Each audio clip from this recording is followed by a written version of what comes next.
Saat ini saya menjabat sebagai manajer program pengembangan penerjemahan LBI UI atau PPP LBI UI.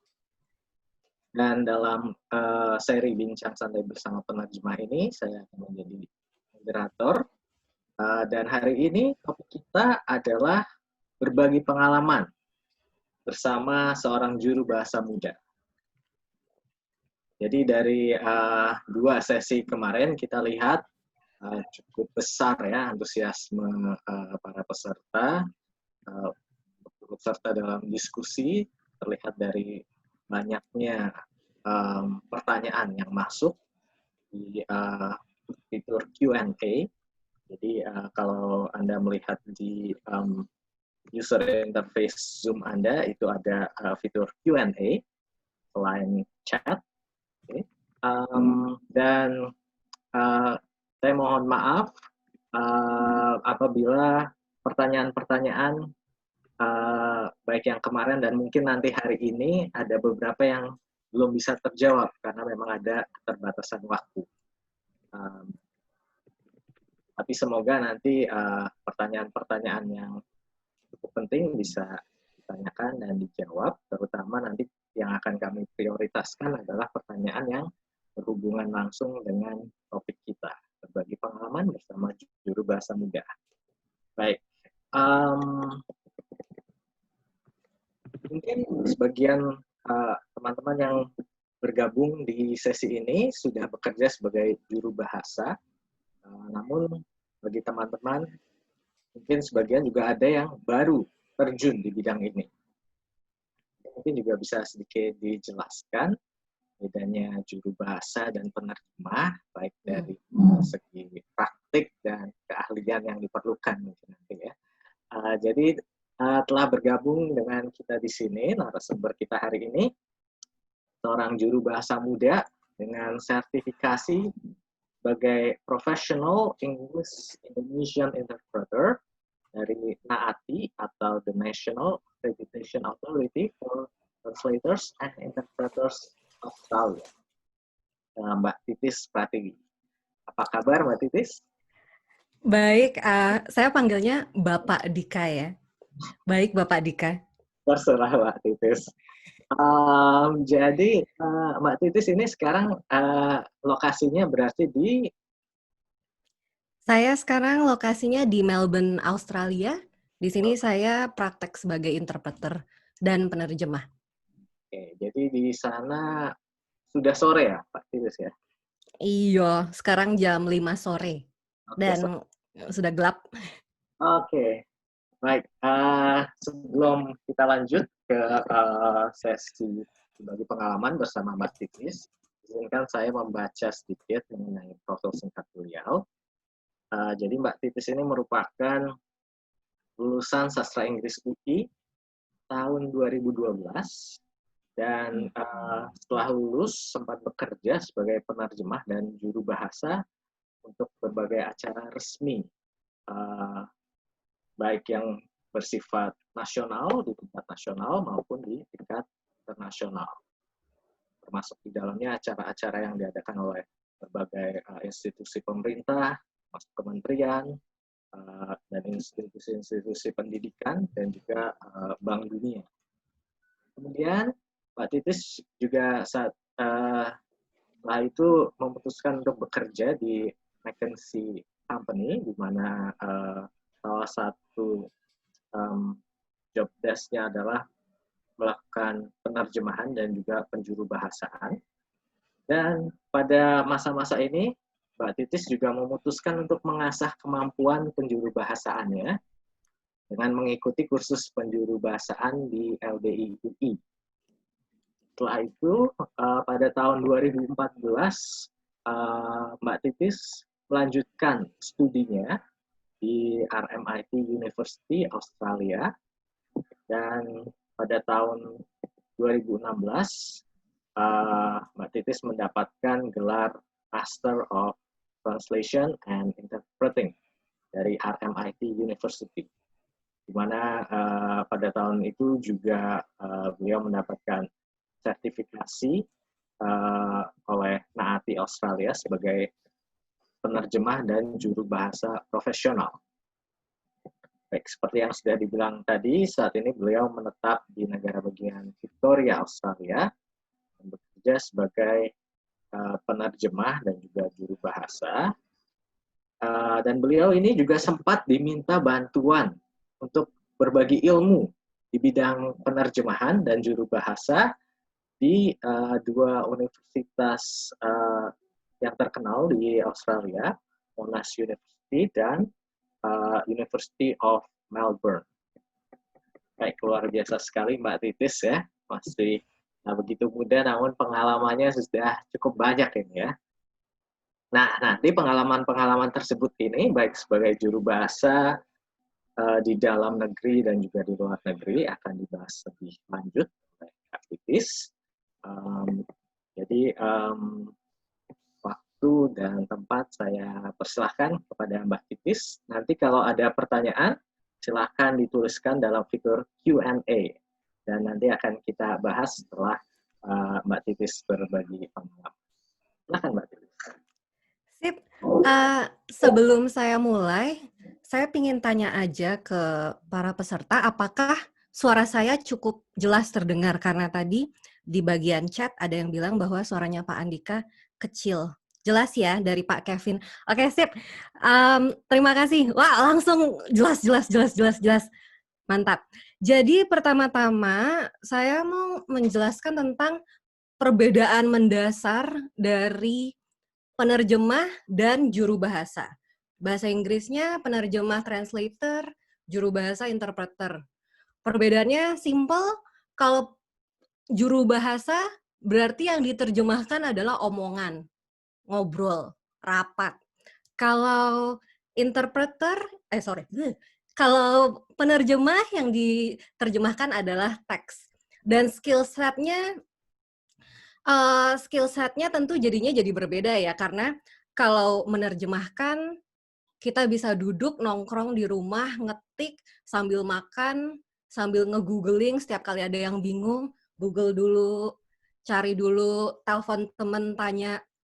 Kalau interpreting, begitu kita berada di sebuah setting, contohnya di depan Bapak Menteri dengan berbagai dirjen, wah, nggak segala hal yang perlu diketahui pada saat itu benar-benar udah harus masuk di kepala berhari-hari sebelum acaranya jalan. Jadi dari segi persiapan berbeda sekali.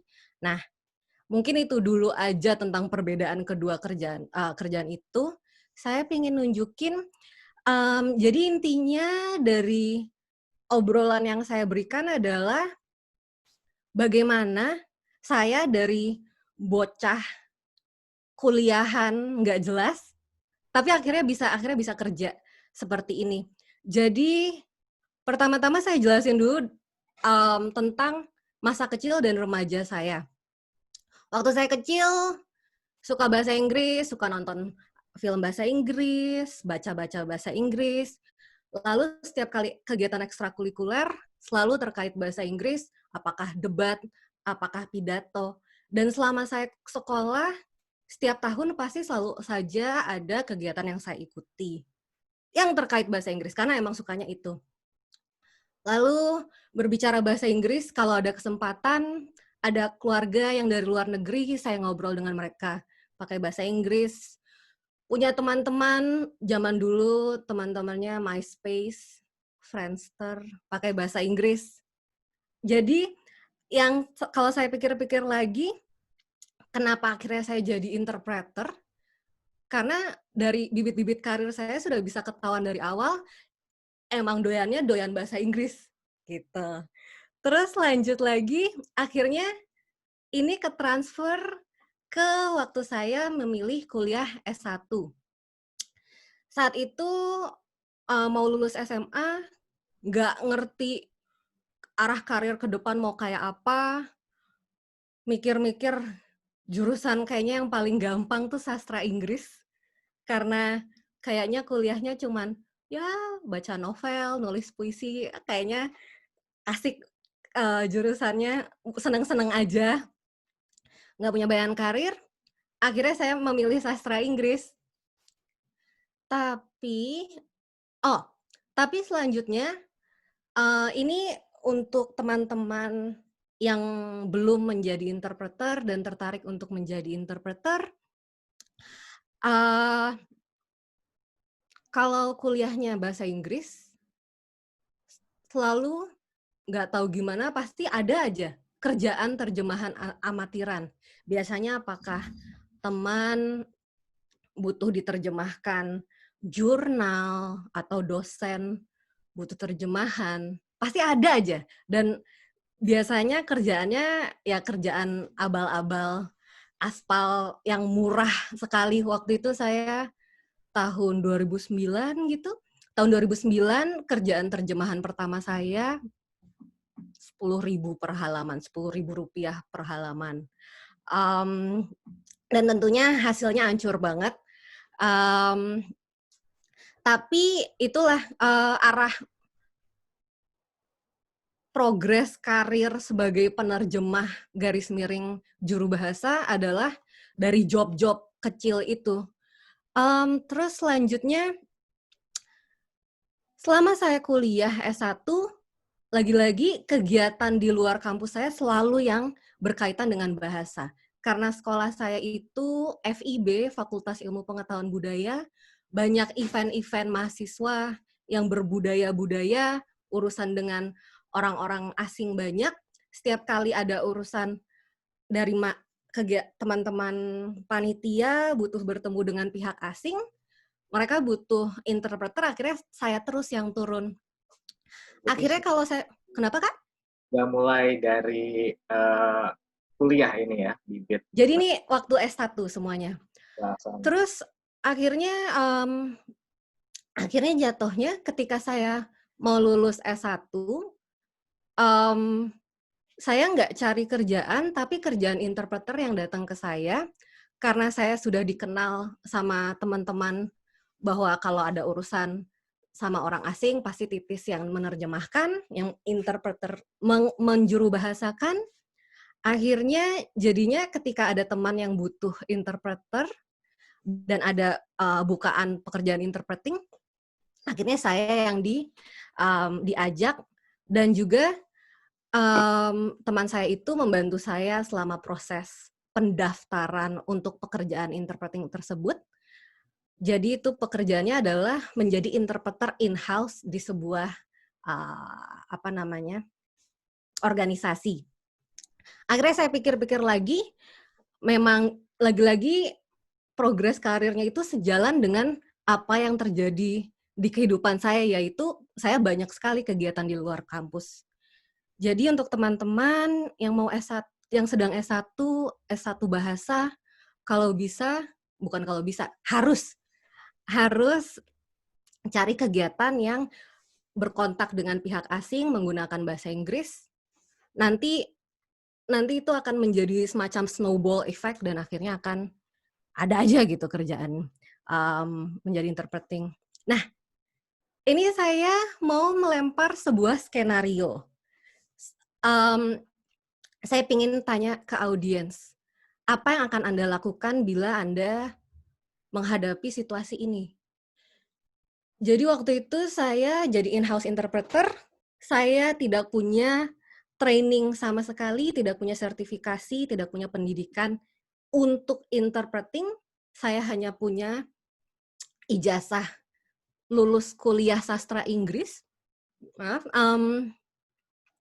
Lalu saya bekerja sebagai interpreter in-house, di mana kerjanya itu, apa istilahnya, on the job training, langsung dilempar saja.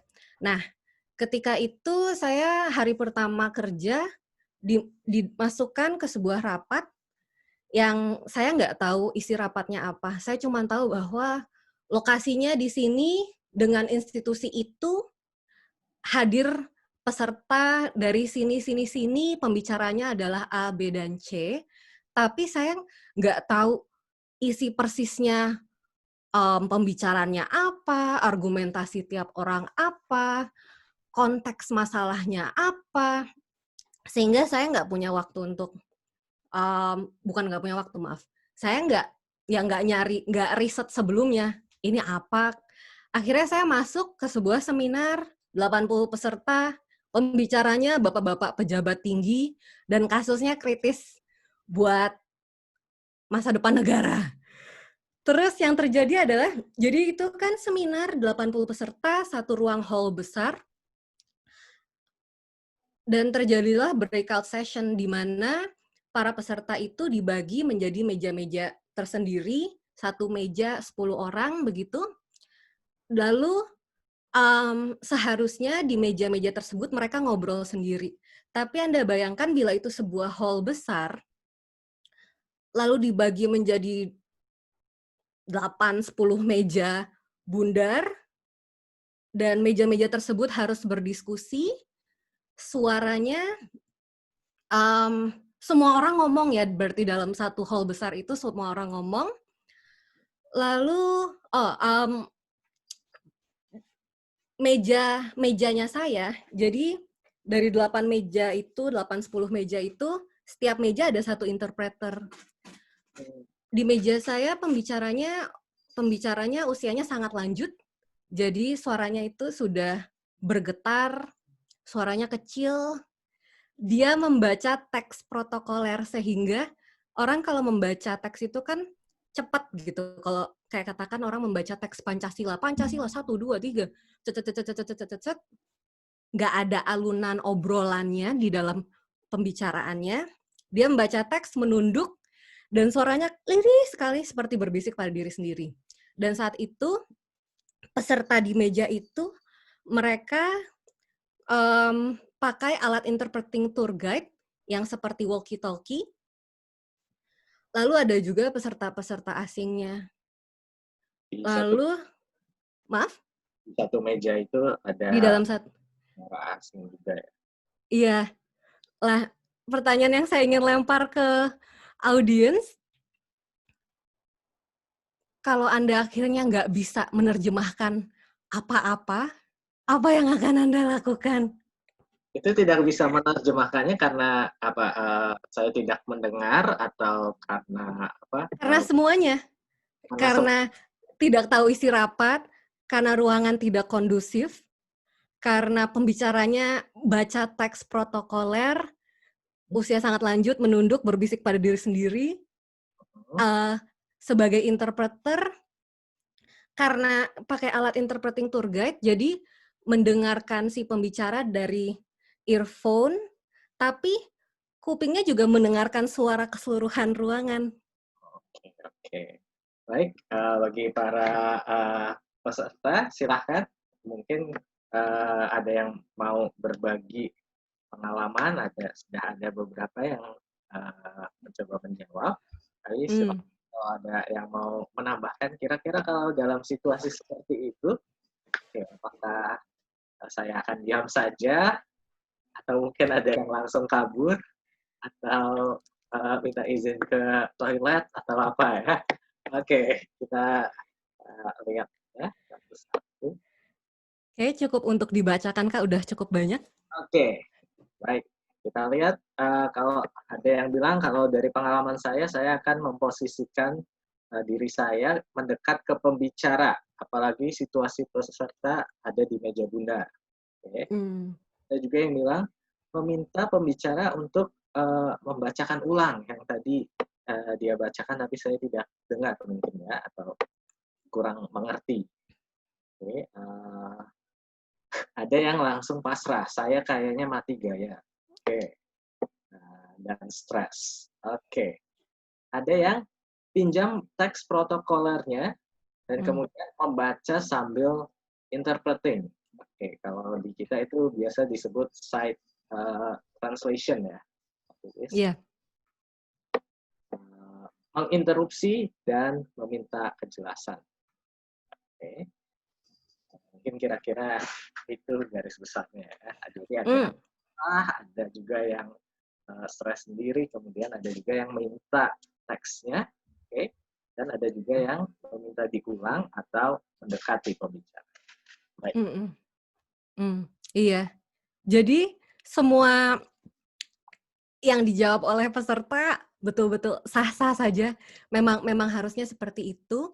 Tapi akhirnya setelah saya melalui training di LBI, lalu saya mendapatkan pendidikan S2, akhirnya kalau saya pikir balik, saya bahkan nggak bakal mengambil kerjaan itu. Oh, Karena karena, sesuai dengan etika sebagai interpreter, mhm. kalau jangan pernah masuk ke sebuah ruangan rapat tanpa belum tahu bahannya apa-apa, itu satu. Terus, setuju banget bahwa akhirnya minta kertasnya, "Pak, mohon saya saja yang membacakan teksnya," seperti itu juga bisa. Terus kalau saya saat itu akhirnya ya udah interpretingnya berantakan banget, Mhm mhm. hancur. Hancurnya itu sampai, yang bule-bule, orang-orang asingnya, mereka yang, apaan nih?" Terus mereka mendatangi event organizer-nya, marah-marah itu interpreternya, apa-apaan. Terus saya setelah selesai sesi tersebut, sesinya pendek ya, mungkin 20 menit gitu. Setelah itu saya langsung ke manajer saya ceritakan, "Wah, saya hancur banget tadi, kejadiannya begini gini begini begini." Lalu dia bilang, "Oh iya, nggak apa-apa kok, udah apa, lanjut terus aja." Mhm. Terus saya ke toilet untuk nangis dulu di toilet, habiskan dulu air matanya, lalu balik lagi ke ruangan, gitu. Tapi ini untungnya, Mbak Titis waktu itu bekerjanya sebagai in-house ya. Jadi walaupun ada kesalahan dan protes dari peserta, namun masih bisa mendapatkan job, dari company ya. Iya, jadi belum Jadi dipecat. untuk freelance mungkin ini lebih fatal kali ya, Kalau freelance iya iya iya, harus proses setuju. dan iya, jadi tidak ada faktor keamanan, makanya tadi, lebih baik kalau seperti itu memang tidak diambil ya jobnya kalau memang kita tidak ada persiapan seperti itu ya, karena itu akan mempengaruhi, kredibilitas kita juga ya sebagai juru bahasa. Iya. Jadi sekarang-sekarang ini setiap kali ada kerjaan interpreting, mmm, pokoknya jadinya saya selalu mem-briefing pemberi kerjanya atau event organizer-nya bahwa saya butuh segala teks, apapun, brosur, PowerPoint, link-link website, semuanya, berhari-hari sebelumnya sebisa mungkin. Mmm, lalu kalau dia belum kirim ya saya saya WhatsApp terus orangnya, lalu saya bilang bahwa saya nggak berani turun ke lapangan kalau nggak ada bahannya dulu, gitu. Ini ada pertanyaan sedikit terkait hal Mhm tersebut. Oh, mhm. dokumen-dokumennya bersifat rahasia, dan tidak boleh dikirimkan sebelum hari H, itu seperti apa? Mbak Titis? Mmm, karena saya sebagai interpreter, saya nggak peduli apakah itu dokumen rahasia atau enggak. Toh sebagai interpreter, kerahasiaan sudah jelas terjamin. Jadi ketika saya melangkah keluar dari ruang rapat seakan-akan saya lupa semua isi rapatnya. Jadi ketika dia bilang, "Aduh maaf Mbak, ada dokumen yang rahasia." Nggak peduli, saya butuh nanti nanti komunikasinya nggak jalan karena saya nggak ngerti isi konteksnya mau gimana, gitu. Ini memang sudah dijamin nanti, oleh kode etik juru bahasa ya Mbak Titis yang nanti akan Iya, baik Mbak Titis silakan. lanjut, mmm, sekarang 5:27, sebentar ya maaf. Aha, ini saya skip saja karena ini, skenario tentang penerjemahan. Lanjut. Ah, mmm, ini sekarang setelah saya menjadi in-house interpreter, saya, mengikuti proyek in-house interpreting itu 1 tahun. Setelah selesai saya lepas dan akhirnya menjadi interpreter lepas, di mana saya menjadi interpreter dan juga penerjemah di Jakarta. Lalu ada skenario, itu ada press conference, penontonnya 50 plus wartawan jumlahnya, itu adalah sebuah produk launching, lalu pembicaranya adalah seorang CEO muda, umur 21 tahun, jadi masih hijau, sangat hijau. CEO-nya itu butuh banyak coaching, jadi sebelum acara press conference, saya datang beberapa kali untuk latihan ngomong sama dia, sama beliau. Dan CEO-nya tersebut tidak bisa bahasa Indonesia. Lalu, akhirnya ketika press conference-nya berjalan, CEO-nya tersebut salah menyebut harga. Salah menyebut harga,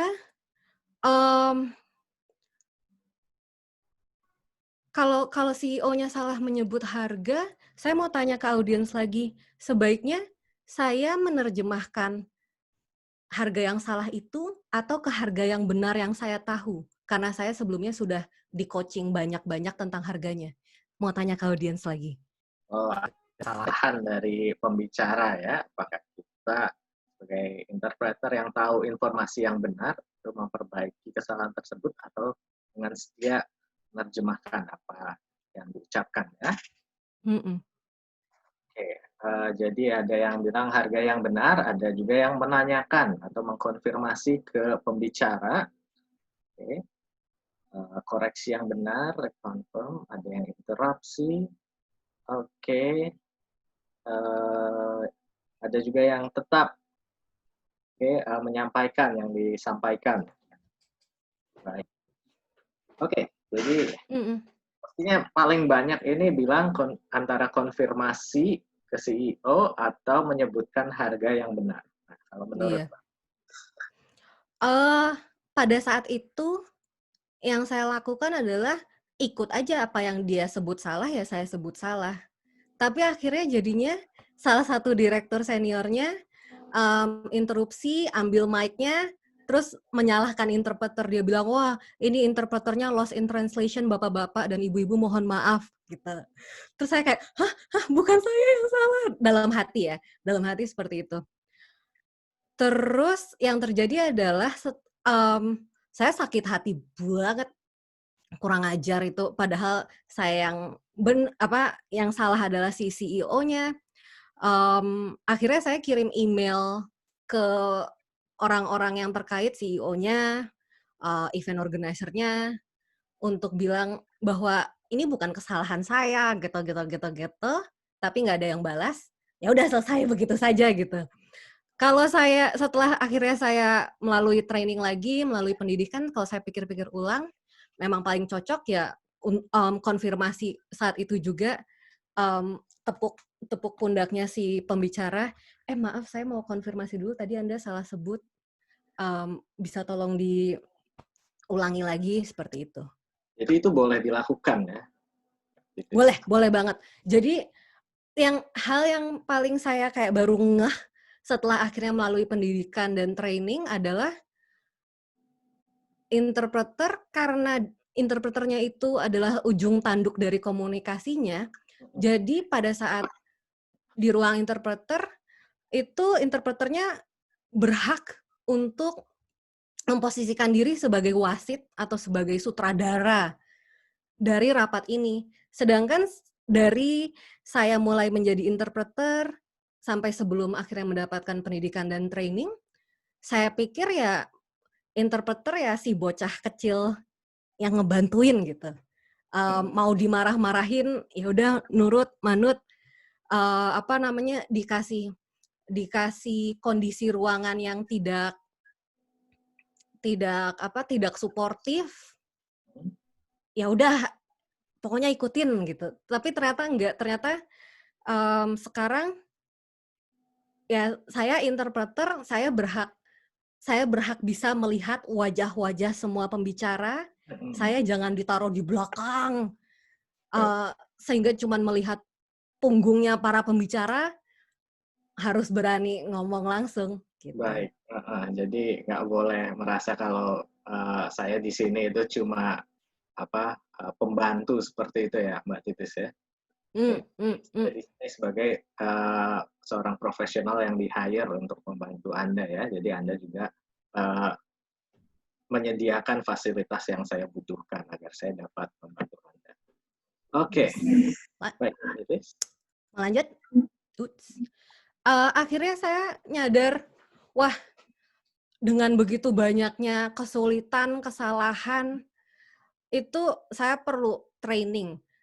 Trainingnya dalam artian training profesionalitas, karena saya pikir asalkan saya ngerti isi konteks kerjaannya, apa pembicaraannya, secara kemampuan mentransfer kata-kata saya sudah bisa. Tapi saya butuh bagian profesionalitasnya. Akhirnya saya ikut training LBI, itu tahun 2013. Pelatihnya adalah interpreter yang top, Ibu Inanti Diran dan Bapak Kukuh Sanyoto. Mereka interpreter high level, bisa silahkan Anda cek credential mereka. Di situ saya latihan interpreting berminggu-minggu, saya agak lupa, 40 jam latihan interpreting. Yang saya dapatkan dari training itu bahwa saya masih bocah banget, kurang ilmu umum. Jadi saya dibilangin bahwa saya harus doyan baca koran. Saat itu umur saya masih 22 tahun, hobinya baca gosip doang. Terus dan dengan mengikuti training itu saya jadi terpaksa berlatih, saya jadi kenal interpreter lain. Teman-teman dari les itu kami sering oper-operan kerjaan. Terus jadi bisa, karena kenal sama interpreter lain, jadi terpukau dengan karir orang lain, kayak wih, ternyata sadis-sadis juga ya Bapak Kukuh, Ibu Inanti, teman-teman interpreter di training tersebut. Dan karena pas lagi di latihan LB-nya itu dilatih menggunakan alat-alat simultaneous interpreting, ada booth, ada box kaca tempat kami duduk untuk latihan interpretingnya, ada berbagai mic dan earphone headset-nya. Terus juga diajarkan tentang setting ruangan yang tepat untuk interpreting. Akhirnya saya jadi nyadar, wah, berarti selama ini saya interpreting karena saya masih bocah dan cuman, pokoknya kalau dikasih kerjaan, manut, terima. Saya nggak memberikan suara bahwa, saya butuh alat yang seperti ini. Nanti pas rapatnya, mejanya harus seperti ini. Mic-nya di sini, saya harus duduk di sini, pembicara utama duduk di situ, saya harus bisa melihat wajah semua orang, hal-hal seperti itu. Akhirnya jadi pembelajaran saya setiap kali ada kerjaan interpreting, ketika rapat sebelum acaranya, itu semua saya kemukakan. Gitu. Terus, akhirnya setelah itu saya pikir, wah, kayaknya saya benar-benar butuh. Training 40 jam itu, saya masih butuh diajarin orang gitu, masih nggak pede, sangat nggak pede. Saya sadar masih nol, lalu dosen pembimbing S1 saya, Ibu Grace Wiradisastra, bilang, kenapa nggak coba sekolah S2 Interpreting? Akhirnya saya cari sekolah, pokoknya mau S2 yang interpreting dan ada interpreting Indonesianya. Dan itu hanya ada di Australia untuk S2 interpreting yang ada Indonesianya. Sehingga saya kuliah di Australia, saya kira pulang ke Indonesia bisa menaikkan harga gara-gara sudah punya kredensial Australia. Ternyata tidak. Ternyata harga ditentukan oleh pasar. Ya udah, nggak apa-apa. Dan saat itu saya pengen sekolah ke luar negeri, jadi itu akhirnya saya kuliah S2 2 tahun, dan saya akhirnya mempelajari OSIT Code of Ethics. Jadi sekarang kalau HPI, Himpunan Penerjemah Indonesia, juga sudah punya kode etiknya sendiri. Kalau Anda, ketahuan ada Facebook. Kalau Anda masuk ke website OSIT, ozit.org, ini ada halaman Code of Ethics, dan karena kalau di Australia itu kan negara multikultural, bahasanya banyak, jadi mereka untuk segala website yang bersentuhan dengan masyarakat, pasti mereka bahasanya ada banyak gitu ya. Ini contohnya ada Oh, beberapa ini bahasa. share screen-nya masih di PPT. Oh, mohon maaf. Oke, sebentar ya. Saya ganti share screen-nya dulu. Sudah kelihatan belum? Ya. Sudah ya. Jadi ini websitenya OZIT. Kalau OZIT ini adalah organisasi profesi. Jadi mereka memberikan banyak conference, training, Semacam lalu HP-nya sana ya. semacam HP. Tapi kalau HPI di Indonesia itu mengeluarkan sertifikasi kan ya, Iya, betul. akreditasi kan ya. Kalau Sedikit OZIT ini beda. sedikit beda. Kalau OZIT ini tidak mengeluarkan akreditasi. Lalu dia punya Code of Ethics. Silahkan Anda bisa baca-baca sendiri seperti apa. Lalu mereka juga memberikan poin-poin kode etiknya. Termasuk confidentiality yang tadi kita bahas ya. Sorry, maaf. Confidentiality, wah banyak, ada banyak poinnya. Mungkin bisa kita obrolin nanti pas Q&A. Lalu saya ingin menunjukkan juga, kalau di Australia, badan yang memberikan akreditasinya adalah NATI.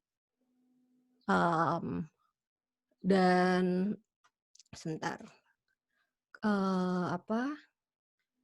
bisa cari kalau seseorang mau mencari interpreter, mereka kalau di Australia interpreter harus punya akreditasi dari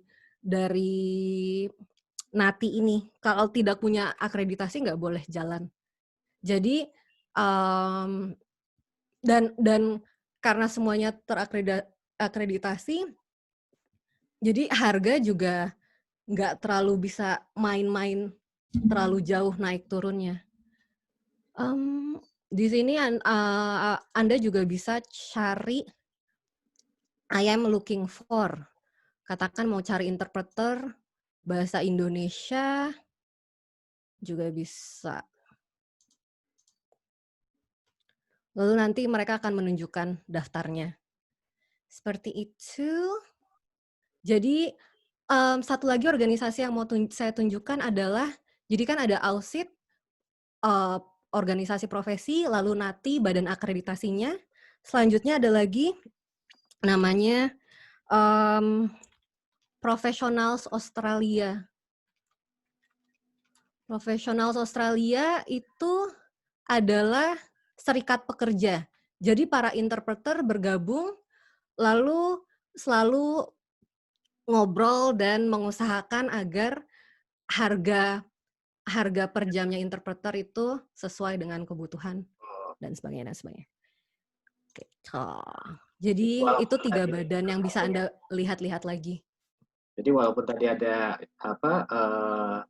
tergantung pasar harga, tapi juga sebenarnya kalau di Australia sendiri sudah ada kayak serikat pekerjanya ya, untuk tetap menjaga harga itu tidak terlalu jatuh mengikuti pasar ya. Iya. Tentunya yang interpreter atau penerjemah nakal yang berusaha nurunin harga biar bisa dapat klien ada juga. Terus 15 menit lagi. Mau ke Q&A kah atau bagaimana? Boleh, atau ada yang mau disarikan dulu mungkin dari sharing tadi? Ya, kalau bisa saya simpulkan jadinya, kalau Anda ingin pingin menjadi interpreter dan penerjemah,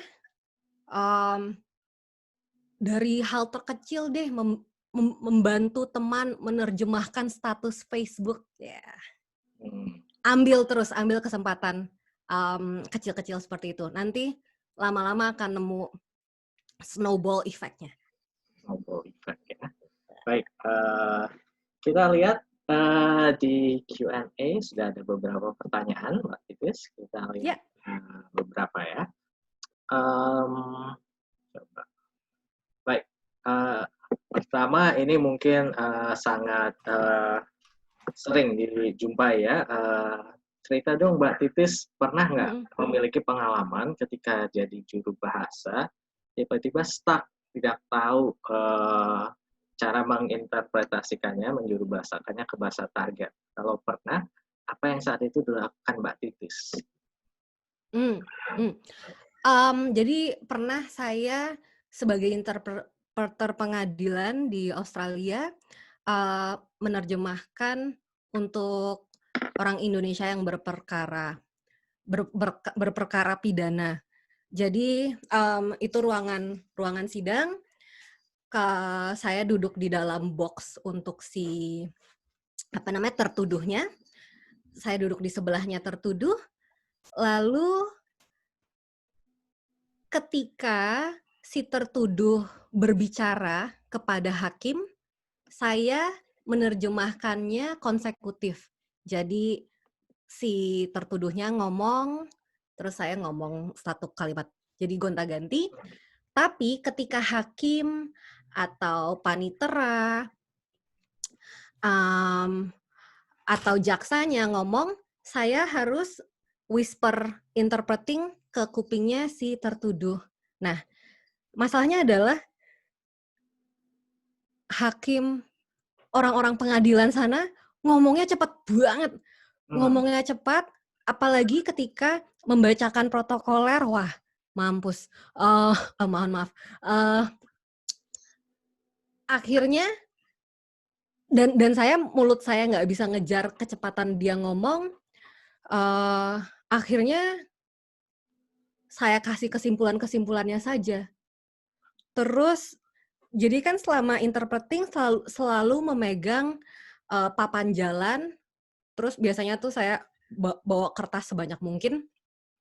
Pokoknya, jadi si papan jalannya itu saya tunjukkan ke si tertuduhnya, dan ketika pembicaranya ngomong, saya sambil mendengarkan, sambil coret-coret di papannya juga. Jadi kalau katakan tertuduhnya nggak bisa denger, nggak jelas omongan saya, at least setidaknya hal yang penting tercatat di kertas tersebut. Kayak contohnya lagi pembacaan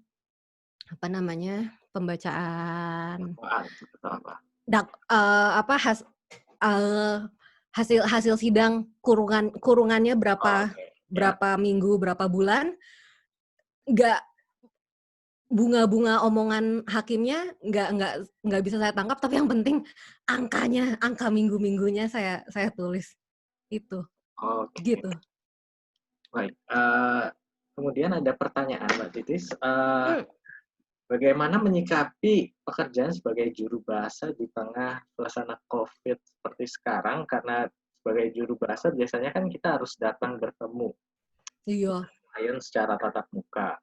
Tapi sekarang kan sudah ada social distancing ya. Itu kalau dari pengalaman Mbak Titis mungkin?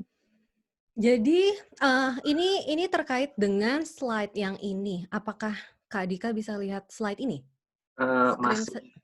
Masih di web. Masih di website ya, sebentar. Sudah bisa lihat belum? Ya. Ya, jadi di Australia ini ada istilahnya phone interpreting. Jadi interpreternya lagi di rumah, tahu-tahu dapat telepon dari agen. Ini ada katakan pengacara dengan klien butuh interpreter. Lalu nanti mereka akan ngobrol, tapi menggunakan saya sebagai perantara lewat speaker dari handphone mereka. Nah, kalau saya pribadi selama ini, saya nggak pernah ambil kerjaan yang phone interpreting. Karena saya nggak suka kalau saya nggak bisa melihat wajah orang yang berbicara. Jadi saya secara sengaja nggak ambil. Biasanya kalau di sini itu pekerjaan dari agen akan masuk lewat email atau SMS. Jika Anda ingin menerima pekerjaan ini, klik tombol yes gitu. Habis itu nanti ditelepon. Tapi karena COVID sekarang, selama COVID ini saya akhirnya pakai COVID ini sebagai liburan, jadi belum bekerja. Dan sebenarnya baru akan mulai kerja interpreting lagi besok persis, dan besok persis saya akan menjadi interpreter pengadilan di Brisbane. Padahal Mbak Titis ada di Victoria ya? Di kota Melbourne. Jadi itu lewat phone interpreting.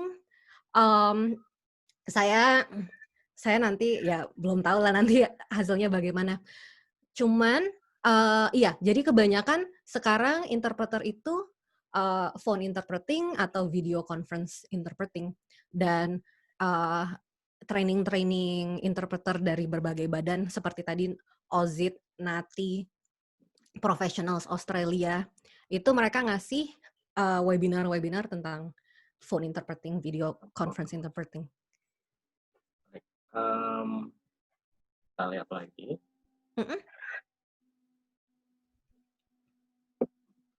Mungkin berkaitan dengan yang sudah dibicarakan tadi, Mbak Titis, bagaimana kita memposisikan diri sebagai dalam sebuah setting kerjaan? Apakah benar bahwa sebagai juru bahasa kita harus tahu posisi dan menempatkan posisi dengan tepat, tidak lancang atau ini tidak berasa artisnya? Ya.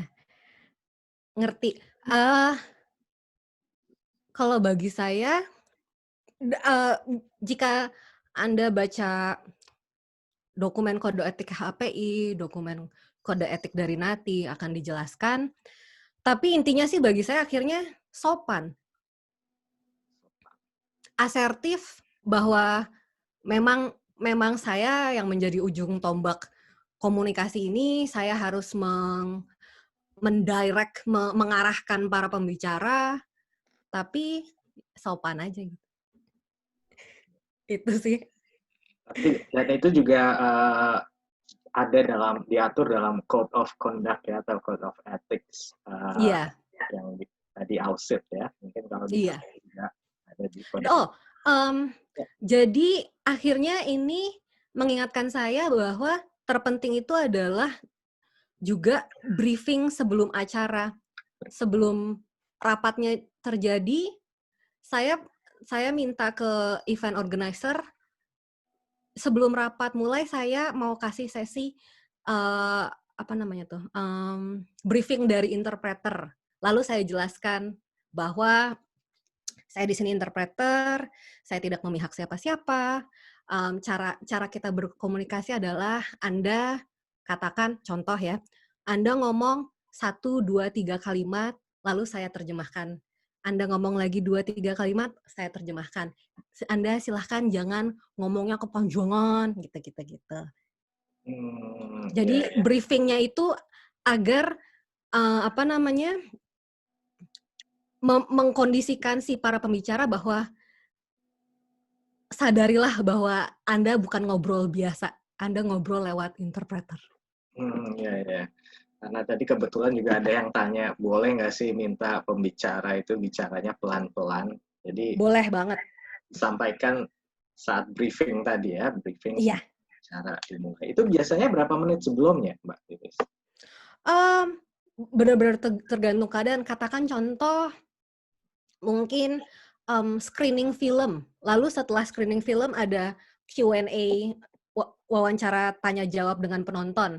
Dan berarti kan sebelum screening filmnya mulai, pasti kan penonton atau pembicaranya itu kan berdiri di depan bioskopnya, bilang saya begitu saya sampai ke venue, saya langsung bilang ke event organizer-nya, mana pembicaranya, kenalin ke saya mau kasih briefing sebelum event, gitu. Satu pertanyaan lagi ya, Mbak Titis. Satu pertanyaan lagi. Dan mohon maaf sekali bagi para peserta, kita hanya bisa ada satu pertanyaan. Bentar.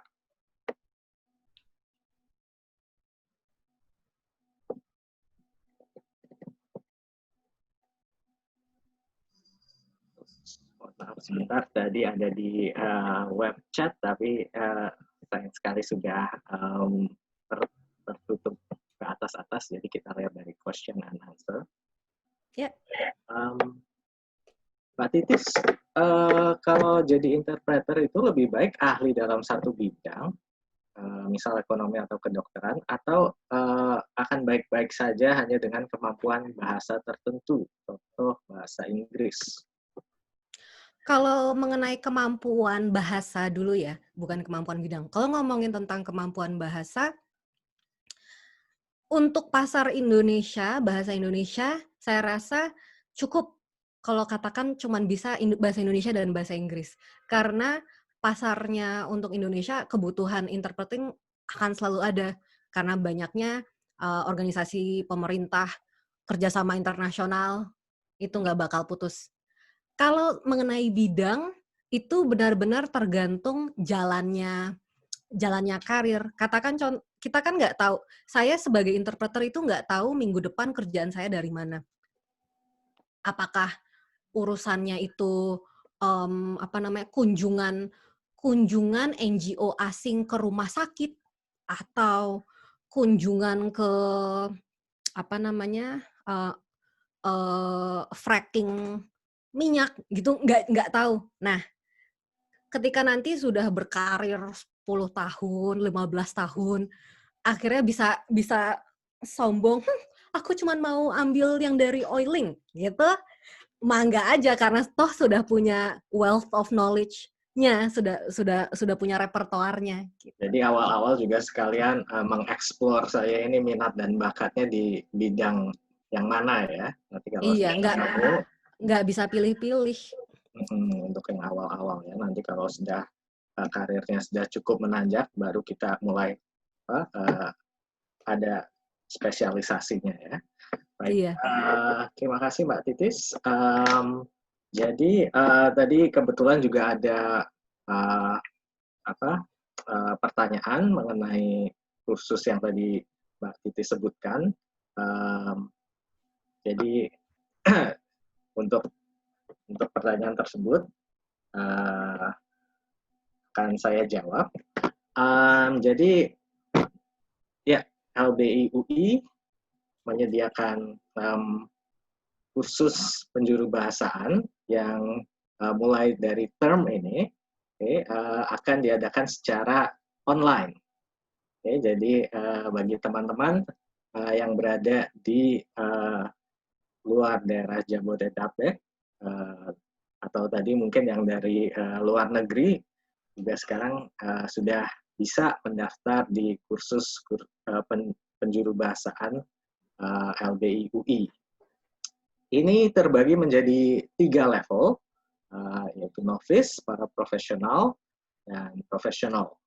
Dan kebetulan dari yang pengalaman Mbak Titis ini, karena Mbak Titis memang sudah sebelum bergabung dalam kursus ini sudah memiliki pengalaman. Waktu itu Mbak Titis langsung ke level yang profesional ya Mbak ya. Iya. Iya. Jadi di kita juga nanti ada semacam pratesnya untuk melihat sebaiknya Anda mengambil level yang mana. Untuk yang teman-teman yang baru mau memulai, disarankan untuk mengambil yang novice, nanti juga tergantung dari pretestnya ya, karena dari situ akan benar-benar dari awal. Jadi seperti misalnya tidak dimulai langsung dengan menjuru bahasakan seperti tadi pengalaman Mbak Titis, tiba-tiba langsung disuruh duduk terus ini juru bahasa, terjemahkan secara lisan. Tapi kalau di level novice ini akan diberikan strategi-strategi, teknik-teknik, mulai dari mengolah vokal, karena vokal ini cukup penting ya untuk menjadi juru bahasa ya Mbak Titis ya. Jelas. Manajemen vokal juga ada di situ, juga kecepatan berbicara. Dan nanti di level para profesional dan profesional ini sudah mulai lebih banyak latihannya. Jadi untuk menumbuhkan rasa percaya diri, juga pengalaman dalam penjuru bahasa. Dan untuk kelas online ini, tadi berkaitan dengan pertanyaan mengenai COVID ya. Jadi di kelas online term ini kita juga akan mengenalkan konsep yang sebenarnya juga sudah mulai banyak dilakukan oleh juru bahasa di luar sana, yaitu dinamakan remote interpreting. Oke. Salah satunya, mungkin salah satu bentuknya adalah phone interpreting seperti yang tadi dibicarakan oleh Mbak Titis, yang besok Mbak Titis akan menjalaninya. Oke, good luck besok ya Mbak Titis. Iya, makasih.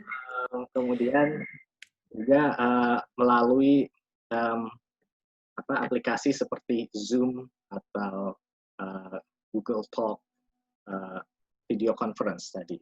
Jadi itu yang akan menu baru yang akan diperkenalkan dalam kelas online penjuru bahasaan LBI pada tahun ini.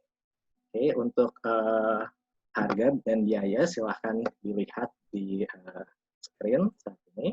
Jadi harganya berbeda-beda tergantung levelnya. Oke, dan silahkan daftar segera ke rec.lwifib.ui.ac.id.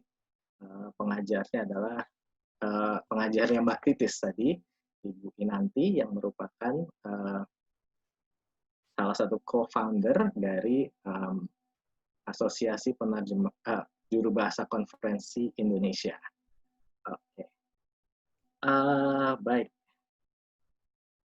Terima kasih semuanya telah bergabung di sini, dan terima kasih Mbak Titis telah bergabung bersama kami. Sama-sama. Terima kasih telah berbagi pengalaman dan tadi dengan jawaban-jawaban yang sangat menarik. Jadi saya lihat di chat juga banyak yang ingin bertanya lebih lanjut atau punya ada sesi lanjutan. Jadi mungkin di kemudian hari kita akan ada sesi lanjutan kali ya, Mbak. Boleh. Nantikan terus kabar-kabar dari LBI, PWP LBI UI. Silakan mengikuti akun media sosial kami di Facebook ataupun di Instagram. Dan untuk pertanyaan-pertanyaan yang tadi mungkin belum sempat terjawab, bisa langsung diajukan kepada Mbak Titis melalui kontak yang saat ini tertera di screen Anda. Oke, ada email dan juga WhatsApp. Baik, jadi demikianlah akhirnya rangkaian sesi webinar PPPUI seri Bincang Santai bersama Penerjemah. Jadi terima kasih sekali atas partisipasi Anda. Oke, jadi semoga kita masih dapat berjumpa lagi di lain kesempatan, baik di dalam seminar-seminar PPP LBI UI yang lain, maupun di kursus LBI UI jika Anda memutuskan untuk mendaftar. Baik, selamat siang dan sekali lagi terima kasih. Terima kasih Mbak Titi. Terima kasih.